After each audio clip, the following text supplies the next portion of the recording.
আল গীবাতু আশাদ্দু মিনাজ জিনা,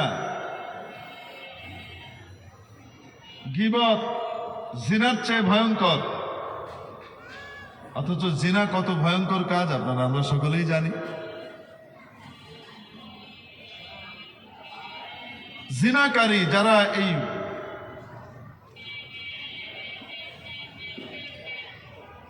বিবাহ বহির্ভূত সম্পর্কে জড়াবে আর এই কাজ করবে, কিয়ামতের দিন তাদেরকে যখন জাহান্নামে ফেলা হবে,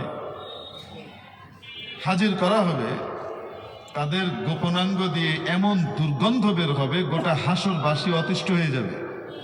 সবাই জানবে দুনিয়াতে এই কাজ করছে, সবাই জানতে পারবে, বাবার সামনে, মায়ের সামনে, দাদার সামনে, দাদির সামনে, নাতির সামনে, কলিগের সামনে, ছোটর সামনে, বড়র সামনে, সবার সামনে, সবাই দেখবে এই দুর্গন্ধ কেন আসছে, এই কাম করতো। নবীজি সাল্লাল্লাহু আলাইহি সাল্লামের স্বপ্ন ওহী, একদিন স্বপ্নে দেখেন ফেরেশতা আসছেন, দুজন মিলে বলেন চলেন ঘুরে আসি। বিভিন্ন জিনিস দেখালেন, তার ভিতরে একটা জায়গা দেখলেন বিরাট এক তান্নুর, তন্দুর রুটি বানানোর জন্য যে তান্দুর থাকে, ওই তান্নুর থেকে তন্দুর রুটি কয় আর কি, তান্নুরি রুটি। আচ্ছা, এটা এরকম করতেছে কেন? আল্লাহর নেক বান্দা দেখেন তো একটু,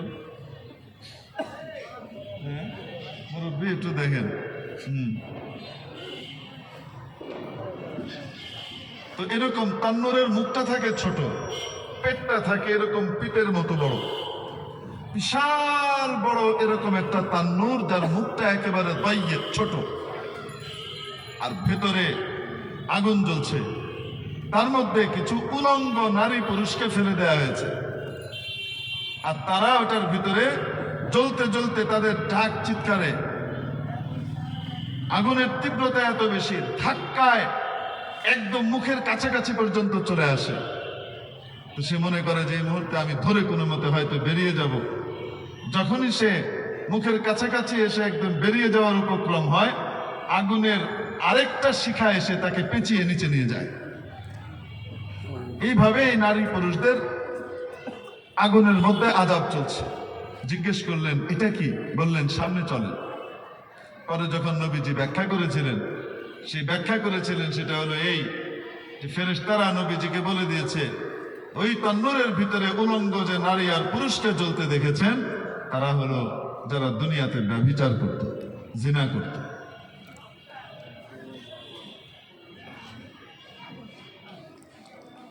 এজন্য আল্লাহ পাক কোরআনে কারীমের ভিতরে জিনা থেকে দূরে থাকতে বলেছেন, ইন্নাহু কানা ফাহিশা, এটা বড় নির্লজ্জ কাজ এবং বড় মন্দ পথ। এই কাজের ধারে কাছে যেও না। অন্যান্য আমলের ব্যাপারে বলেছেন এটা করো না, এটা করো না, এটা করো না। আর জিনার ব্যভিচারের ব্যাপারে বলেছেন লা তাকরাবুজ জিনা, তার কাছেও যেও না। করা তো বহুত দূরের কথা, যে সমস্ত কাজ ভবিষ্যতে ওইটা পর্যন্ত পৌঁছে দিতে পারে, ওগুলারও কাছে যেও না।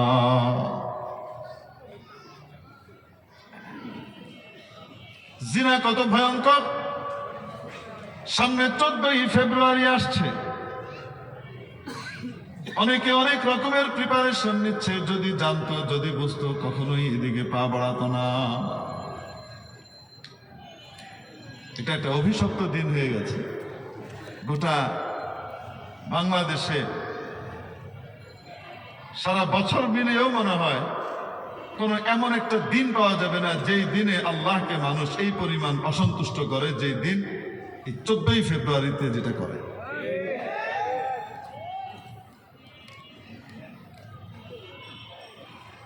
আল্লাহ পাক আমাদেরকে হেফাজত করে। শবে বরাত ওই দিনটাই পড়ছে। কমপক্ষে এই মাসে, এই বছর, ও আমার বাবুরা, এই বছরটা কমপক্ষে আল্লাহর হস্তে শবে বরাতের সম্মানের দিকে তাকিয়ে, তোমার ভবিষ্যৎ জীবনের সুখের দিকে তাকিয়ে এই দিনটায় বের হয়ে এলো। এই দিনটায় কোনো গুনাহ করো না।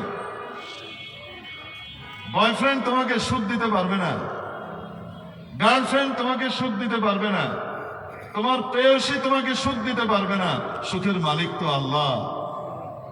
যদি তাকে দিয়ে তুমি সুখ পেতে চাও, আজীবনের সুখ দিতে পারেন আল্লাহ পাক, তার ভিতরেই দিতে পারেন যদি তুমি এখান থেকে গুনাহ থেকে বেঁচে যাও, আল্লাহকে খুশি করতে পারো।